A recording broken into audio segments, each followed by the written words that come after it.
Alô, comunidade, esse é o ICL Urgente, sempre às 5 horas da tarde com as principais notícias do Brasil e do mundo. Nós estamos no dia 10 de fevereiro de 2026, carnaval chegando e muita notícia no Brasil para a gente acompanhar. Informação e análise a quente, sempre com a gente, a Laura Couto, direto da redação do ICL. Boa tarde, Laura, mais uma vez. Boa tarde, Rodrigo. Olha só, para mim o carnaval já começou, não sei para você, Rodrigo. Boa tarde para você que está nos assistindo pelos canais do Instituto Conhecimento e Liberta e Eduardo Moreira no YouTube e também pelos nossos canais parceiros. Aproveita, deixa aí seu like, se inscreve aqui no nosso canal e comenta também de onde você está assistindo o ICL Urgente hoje. Vamos lá, Rodrigo. Eu tô sabendo, carnaval, eu tenho pré-carnaval, a Laura vai em todos os blocos, né? É isso aí, tô sabendo dos detalhes. Boa tarde para você que mora nesse país em que o candidato da família Bolsonaro prefere fazer campanha na França. Talvez esteja faltando clima aqui no Brasil para o Flávio Bolsonaro, porque muitos que deveriam apoiá-lo, que ele imaginava que o apoiariam, ou estão na moita esperando, ou então estão indo conversar com o Lula. Está esquisita a situação, principalmente no Centrão, e então o Flávio foi para a França fazer campanha numa televisão de extrema-direita, falou um monte de bobagem, disse que o Lula é de extrema esquerda. Será que alguém acredita nisso? Depois de tanto tempo, até na França eles conhecem o Lula, sabem que é um ex-metalúrgico, um homem moderado, mas foi lá o Flávio fazer barulho e pedir apoio da extrema-direita, né, nesse caso, francesa. Quantos votos a extrema-direita francesa pode dar para o Flávio aqui no Brasil? É uma pergunta que fica. Daqui a pouco a gente traz mais detalhes sobre isso, mas vamos ficar ainda na família Bolsonaro. Olha só. A crise entre a ex-primeira-dama Michele e os filhos mais velhos de Jair é tida como sem precedentes dentro do Partido Liberal. Está aqui na manchete, é uma apuração da equipe do ICL, da Juliana Dalpiva. Crise sem precedentes, está aí na manchete. A apuração da Juliana, jornalista do ICL, mostra que a tensão na família pode ameaçar os planos de campanha do senador Flávio à presidência, talvez por isso que ele tenha ido fazer campanha na França, né? No momento, o clima é de incerteza generalizada sobre a agenda de eventos que o PL havia preparado para Michele. Parece que ela não está muito disposta a fazer campanha para o enteado. Laura tem outras informações. Rodrigo, para se ter uma noção, o PL não sabe ao certo nem quando vai poder contar com a presença da Michele novamente em eventos ao lado do Flávio e nem se ela realmente vai trabalhar pela campanha do enteado. O primeiro evento de 2026, que seria em Tocantins no início de fevereiro, já foi cancelado e vale lembrar que em dezembro a Michele também cancelou aí um outro encontro do PL Mulher no Rio de Janeiro.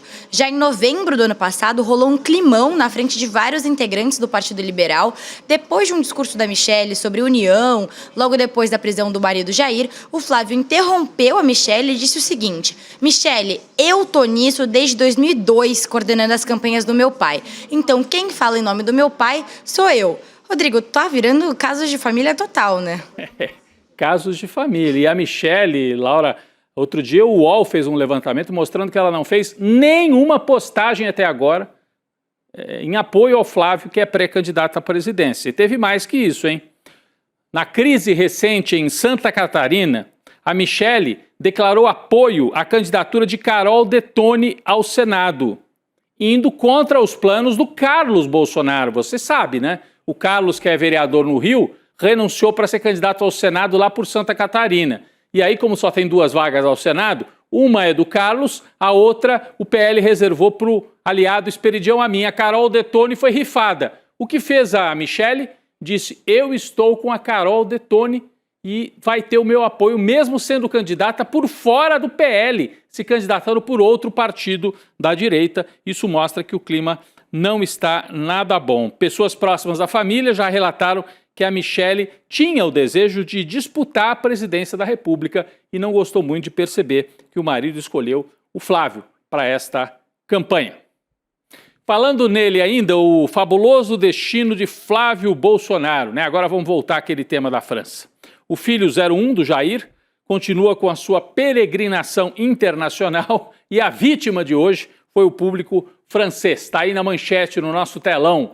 Flávio critica Lula em TV francesa e chama Macron de incompetente. O principal canal de notícias da ultradireita francesa dedicou, presta atenção, meia hora do seu horário nobre para ouvir popcorn e ice cream, só que dessa vez em francês, né? Merci beaucoup, deve ter ensaiado ali o Flávio Bolsonaro. A Laura traz outros destaques desta entrevista imperdível, hein, do Flávio para a TV francesa. Laura. Rodrigo, eu não sei se destaques é o nome certo para isso, tá mais para piores momentos. Na entrevista ao vivo, o Flávio usou o espaço para falar mais do mesmo, aquilo que a gente já está acostumado. Ele chamou o Lula de extrema esquerda, falou que o papai dele, Jair, foi preso injustamente, citou várias vezes o ministro do STF, Alexandre de Moraes, e por fim também disse que o Brasil não vive uma democracia plena. Seguiu a cartilha ali, né, Rodrigo? E acredite se quiser, sobrou até para o Macron, o presidente da França. O Flávio diz que o governo do líder francês é de extrema incompetência e que o Macron só vem para o Brasil para, segundo ele, tirar fotos abraçando árvores na Amazônia. E tem mais, o filho 01 foi longe e falou que a região amazônica foi preservada durante o governo Bolsonaro e que no governo Lula a Amazônia sofreu 3 anos consecutivos de recorde de queimadas. Tem 2 problemas aí na fala dele. O primeiro é que isso é mentira. E segundo, que o Flávio não tá nem aí pra Amazônia, como a gente sabe, né? Se fosse pelo pai dele, o território se chamaria ali Texas do Sul, quase, né, Rodrigo? É boa.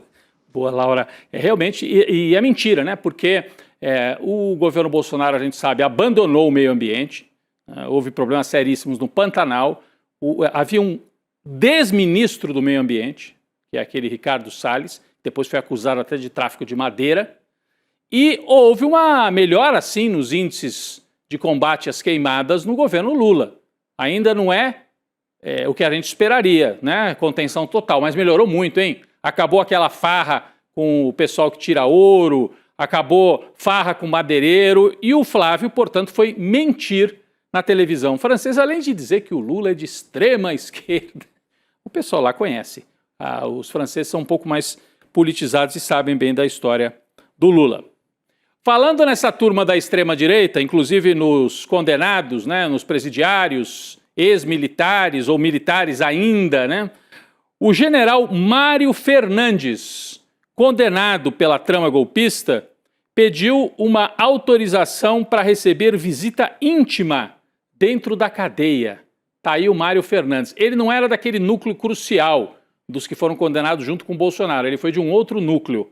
Ele está preso, por enquanto, preventivamente, né? Porque ainda não houve condenação, ele ainda está na fase de recurso e tal. Mas ele está preso no Comando Militar do Planalto e pegou uma pena de 26 anos e 6 meses, ainda estão aguardando os últimos recursos.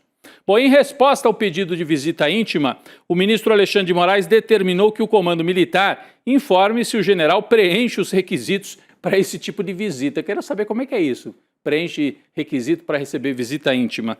Bom, depois a PGR terá um prazo de 5 dias para se manifestar sobre o inusitado pedido do general. Para quem não se lembra, o Mário Fernandes participou do plano, ajudou a montar aquele plano para assassinar autoridades, incluindo Lula, o vice Geraldo Alckmin e o próprio Alexandre de Moraes. Pior, no depoimento ao STF, que nós acompanhamos o ano passado, transmitimos tudo aqui no ICL, o general disse que tudo aquilo não passava de um pensamento digitalizado. Ele usou esse termo. Não era um plano, era um pensamento que eu tinha comigo mesmo, que eu costumava digitalizar. Então tá bom. Alexandre de Moraes ironizou na época a resposta e retrucou. Às vezes entendemos a importância do direito ao silêncio. Seria melhor pedir silêncio do que dizer que é um arquivo digital, que não retrata nada mais do que um pensamento que foi digitalizado. O pensamento digitalizado levou o Mário Fernandes para a cadeia e agora ele tem pensamentos digitalizados desejando visitas íntimas na cadeia. Vamos aguardar a decisão final do ministro Alexandre de Moraes. Falando de golpistas e extremistas enrolados com a lei, o plano infalível de Carla Zambelli falhou de novo. Hoje, a Corte de Apelação de Roma rejeitou o pedido feito pela defesa da Carla Zambelli, que queria trocar os magistrados que vão decidir sobre a extradição dela. Você lembra? A Carla Zambelli está presa, fugiu para a Itália, está presa lá na Itália e fica enrolando para tentar adiar a decisão da extradição. Os advogados alegam falta de imparcialidade do colegiado, que, segundo eles, teria um posicionamento prévio já favorável à extradição. Bom, isso foi negado. A Carla Zambelli é considerada foragida pela justiça brasileira e está presa há 6 meses na Itália. Ela foi condenada pelo STF a 10 anos de cadeia por invadir os sistemas do Conselho Nacional de Justiça em parceria com aquele hacker de Araraquara. Fora isso, tem condenação também no caso em que ela saiu armada e colocou uma arma na cabeça de um cidadão na véspera da eleição de 2022. A Laura tem outras informações sobre o processo de extradição de Carla Zambelli. Rodrigo, olha só, mesmo depois de adiar 4 vezes o julgamento final sobre a extradição, a defesa da Zambelli ainda pode e pretende recorrer à Corte de Cassação na Itália. Apesar disso, continua marcada para amanhã a análise do mérito da extradição pela Corte italiana, ou seja, a decisão se a Zambelli vai ou não voltar a cumprir pena aqui no Brasil. Em resumo, pode ser que o resultado saia amanhã, mas pode ser também que os advogados consigam adiar mais uma vez toda essa decisão aí. Rodrigo, resta agora esperar e caso a Zambelli seja mesmo extraditada, ela vai ficar presa na Colmeia, que é a versão feminina da Papudinha, onde o Bolsonaro está preso. Essa penitenciária também fica em Brasília, Rodrigo. É isso. Vem, Zambelli, vem cumprir pena aqui no Brasil. É a chamada de hoje do ICL Notícias, mas tem que aguardar todos os trâmites, né? Eles sempre negaram, a Zambelli é outra, que sempre achou que não, direitos humanos é bobagem, isso aí é para proteger bandido. E agora que ela está no papel de bandida, condenada, foragida, aí ela quer todos os direitos. E assim deve ser no mundo civilizado do qual ela, Bolsonaro e os outros asseclas não fazem parte. Mas, felizmente, tem a proteção das constituições, tanto do Brasil quanto da Itália, dando todas as garantias para essa pessoa, né, essa liderança da extrema-direita, que vai ter que cumprir pena, seja na Itália ou, mais provável, no Brasil. Vem, Zambelli, vem cumprir pena pertinho do Jair Bolsonaro. O Conselho de Ética da Câmara começa a ouvir hoje os parlamentares bolsonaristas que ocuparam a mesa diretora em protesto contra a prisão domiciliar imposta ao ex-presidente, né, felizmente, Jair Bolsonaro. O episódio, você lembra das imagens? Olha isso aqui, era um motim, né? Uma balbúrdia, mais uma promovida pela extrema-direita. Aconteceu em agosto do ano passado, mais de 6 meses. Já demorou, hein, para começar o julgamento?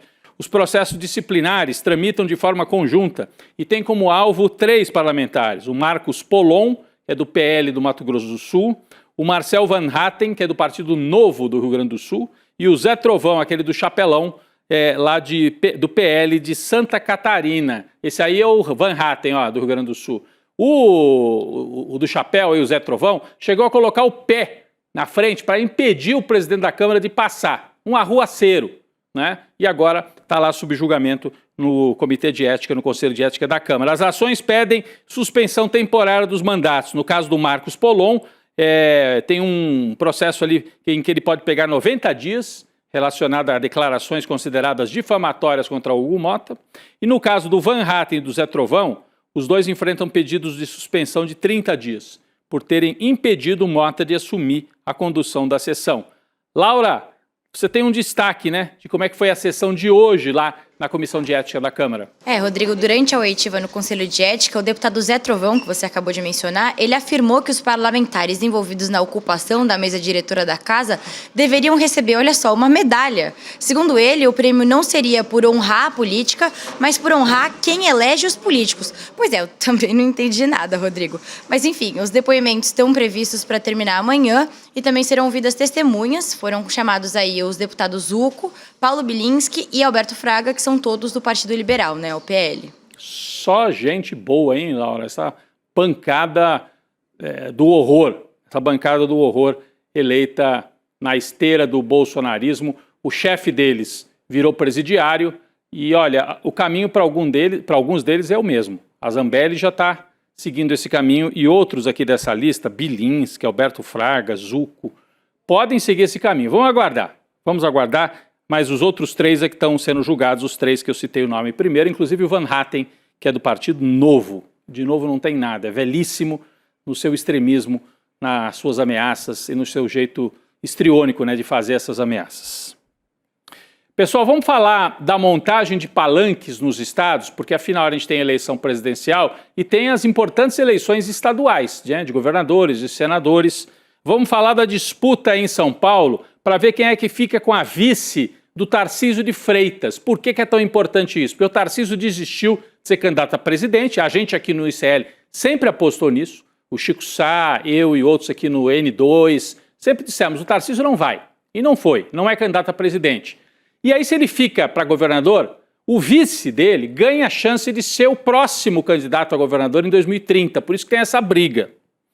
Como se já não bastassem, né? Partido Liberal que está de olho na vaga de vice, o PSD do Kassab, o PP, né, o Progressistas, agora tem um MDB também, entrou nessa briga pelo posto de número 2 do governador de São Paulo. É o Baleia Rossi que está cotado e que está se apresentando como um possível nome. É isso, né, Laura? Traz pra gente os bastidores dessa história. Sim, Rodrigo, é isso. Os partidos do centro não perdem nenhuma oportunidade, inclusive a de desbancar outros partidos que também fazem parte do centrão. E o MDB não entrou nessa disputa à toa, até porque dirigentes do partido avaliam que as articulações eleitorais mais recentes do Gilberto Kassab, que é o presidente do PSD, enfraqueceu a legenda em São Paulo, e isso está abrindo espaço para que outra sigla reivindique aí o cargo de vice-governador, que atualmente é ocupado pelo Felício Ramute, Rodrigo. O tema foi discutido no encontro na Prefeitura de São Paulo nessa semana e entre os presentes estavam o Baleia Rossi, que é o presidente nacional do MDB, e também o prefeito aqui da capital de São Paulo, Ricardo Nunes. Rodrigo. Isso, Laura, acontece que o Kassab está indo com muita sede ao pote. Andou fazendo um arrastão de deputados, tirou gente do PSDB e levou para o partido dele, está filiando muita gente e está praticamente colocando na parede o Tarcísio, dizendo, Tarcísio, eu quero ser o vice, o PSD é que vai ficar com a vice no governo de São Paulo. O Tarcísio está incentivando outros partidos a fazerem essa disputa para não deixar tudo na mão do Kassab. Bom, tem mais, né? Na tarde de hoje, Baleia Rossi se reuniu com o Tarcísio para discutir o cenário eleitoral. Havia uma expectativa entre os integrantes do MDB de que o Baleia Rossi colocaria o próprio nome dele à disposição do governador como uma opção para vice em 2026. Vale lembrar que pouco tempo atrás, Kassab afirmou que era fundamental o Tarcísio ter uma identidade própria em relação ao Bolsonaro e que uma coisa era o Tarcísio ter gratidão ao Bolsonaro e outra, submissão. Então isso foi visto como assim o Kassab querendo apitar demais no governo do Tarcísio. Tem um mal-estar aí no bastidor, o Kassab poderoso demais, e aí é a chance do MDB também se apresentar para ficar com esta vaga de vice, pelo menos entrar na disputa por ela. Vamos voltar a falar de Brasília, recorde na mamata. Do que nós estamos falando? Estamos falando do pagamento das emendas parlamentares. O governo Lula pagou 1,5 bilhão em emendas parlamentares até a primeira semana de fevereiro. É manchete do ICL, no nosso site. É um número astronômico. É o maior valor liberado nesse período desde 2016. A verba mais do que dobrou se a gente comparar com o mesmo período do ano passado. Até então, o maior volume tinha sido em 2021, quando cerca de 770 milhões foram desembolsados em emendas parlamentares. Porque você sabe, os parlamentares fazem a emenda e aí o Poder Executivo é que tem que liberar o dinheiro. E eles vão abocanhando cada vez mais fatias do orçamento. Em algumas áreas, mais da metade do orçamento está na mão dos deputados. Integrantes do governo Lula afirmam que a liberação recorde é resultado de um esforço para melhorar a relação com o Congresso Nacional. No ano passado, o governo Lula foi alvo de reclamações na turma do Centrão, principalmente por causa da baixa execução dos recursos. O levantamento considerou dados do painel Siga Brasil, um portal de consultoria de orçamento, e acompanhou os valores pagos em emendas entre 1º de janeiro e 6 de fevereiro de 2026. Pelo jeito está dando certo. O Lula soltou o dinheiro, o Hugo Mota ficou mais calminho, estava facilitando a vida nas pautas que interessam ao governo federal e também precisa do Lula na disputa eleitoral de outubro. Com essa farra toda, o Poder Judiciário resolveu lançar hoje o programa De Olho nas Emendas, que tem como objetivo denunciar irregularidades. Então está aqui na tela, se você tem curiosidade, entre, dá para acompanhar a execução. É meio trabalhoso para quem não tem muita habilidade, não tem conhecimento nessa área, mas tem centenas de pessoas pelo Brasil que podem ficar de olho nas emendas e fazer essa fiscalização para saber se estão sendo cumpridas de maneira correta. A campanha incentiva fiscalizar as emendas, informando os canais de acesso e os meios disponíveis para acompanhar a destinação. O parlamentar X colocou dinheiro para a construção de uma quadra numa escola no interior de Minas. Vamos lá ver se estão construindo, se o dinheiro chegou, o que a prefeitura local fez com esse dinheiro. É essa a ideia desse programa, né? De olho nas emendas. Então, a gente acha que é uma medida importante e, olha, tudo isso vem logo depois do ministro Flávio Dino, né, baixar aquela norma no ano passado de fiscalizar também e ficar de olho nesse cumprimento das emendas. Vamos ficar também por aqui atento a esse fato. Tem mais bolsonarista que quer imitar Eduardo Bolsonaro e ficar desempregado. Vamos mudar a página aqui, ó. O Tribunal Superior Eleitoral retoma hoje o julgamento que pode resultar na cassação do mandato do senador Jorge Saif, do PL de Santa Catarina. Ele era um personagem, uma figurinha carimbada durante o governo do Bolsonaro. Laura tem outras informações. Rodrigo, o Jorge Saif ele enfrenta acusação de abuso de poder econômico na campanha eleitoral de 2022, quando supostamente ele teria recebido doações irregulares de empresários e também de uma entidade sindical.